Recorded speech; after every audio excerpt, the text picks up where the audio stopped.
মেজাজ হারাচ্ছেন তারকা প্রার্থী শতাব্দী রায়। উল্টো দিকে তার বিরুদ্ধেই অভিযোগ আনছে বিজেপির দেবতনু ভট্টাচার্য।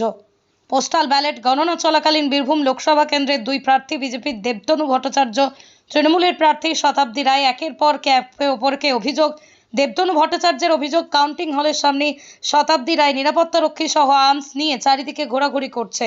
উনি প্রশ্ন তুলছেন যে কিভাবে পাবেন, এটা একেবারেই অবৈধ নিয়মভঙ্গ কার্যকলাপ। উনি এও জানান যে জেলা শাসকের কাছেই অভিযোগ করবে। উল্টো দিকে শতাব্দী রায়ের বেশ কিছু এজেন্ট হাতে গেরুয়া রঙের ব্যান্ড পরে। এই প্রসঙ্গে শতাব্দী রায় সাংবাদিকদের প্রশ্নের উত্তরে কিছুটা মেজাজ হারান। ব্যান্ড লাগিয়ে লাগিয়ে সব বসে আছে, মানে আমি বলছি না, তোমরা গিয়ে দেখো, ছবি তুলেছো তো, কয়েকজন তুলেছে তো, যে একটা রোতে 4 জন বসে আছে, তারপরে 3 জনের হাতে অরেঞ্জ ব্যান্ড, মানে প্রমাণ করছে যে বিজেপিরা নির্দলের, যে এত তো ক্যান্ডিডেট হতে পারে না, নির্দলের এমন এজেন্ট আছে যারা ক্যান্ডিডেটের নাম বলতে পারছে না।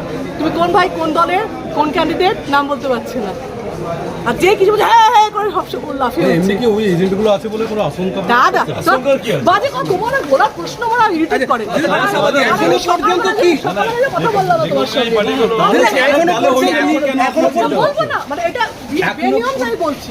এই যে চিন্তা ভেঙে পড়লেন উনি বলে আর নাটক করি। আচ্ছা বলছি এখনো পর্যন্ত একদম যা যা আছে তার থেকে ভালো হবে, যা বলছে তো তার থেকে ভালো হবে। এখনো পর্যন্ত না না না একটা ফার্স্ট রাউন্ড হচ্ছে না।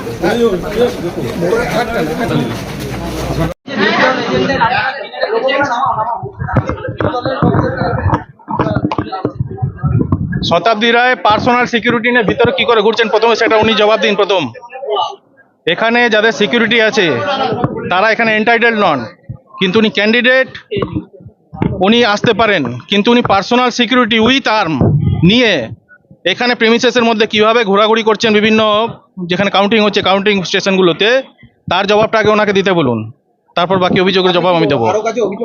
আমি যাচ্ছি অভিযোগ করতে, আমি ওখানে জিজ্ঞেস করেছি, সিকিউরিটিকে বলেছি ওখানে, এখন আমি যাচ্ছি ডিএম এর সঙ্গে কথা বলবো। আমি সে যার যা কি ব্যান্ড লাগিয়ে আসবে সে ব্যাপারে কোনো বিধি নিষেধ নেই। ইলেকশন কমিশনের কারা কি লাগিয়েছে সেটা তাদের ব্যক্তিগত ব্যাপার, আমাদের কিছু বক্তব্য নেই। যারা আছে নির্দলরা, তারা হচ্ছে গেরুয়া ব্যান্ড পরে আছেন, লাগাতে পারে, তাদের পার্সোনাল চয়েস। তারা চাইছে যে এটা শতাব্দীর আশঙ্কা করছেন যে তারা হয়তো আশঙ্কা উনি করতেই পারেন যে কোনো, কিন্তু এটা তার প্রত্যেকের পার্সোনাল চয়েস। আমি গেরুয়া ব্যান্ড লাগাবো না হলুদ ব্যান্ড লাগাবো সেটা সম্পর্কে ইলেকশন কমিশন আমাকে কিছু বলতে পারে না, শতাব্দী রায় আমাকে কিছু বলতে পারে না। কিন্তু শতাব্দী রায় প্রথম আনসার দিতে হবে যে উনি সিকিউরিটি নিয়ে, পার্সোনাল সিকিউরিটি নিয়ে কি করে প্রেমিসেসের মধ্যে ঘোরাঘুরি করছেন।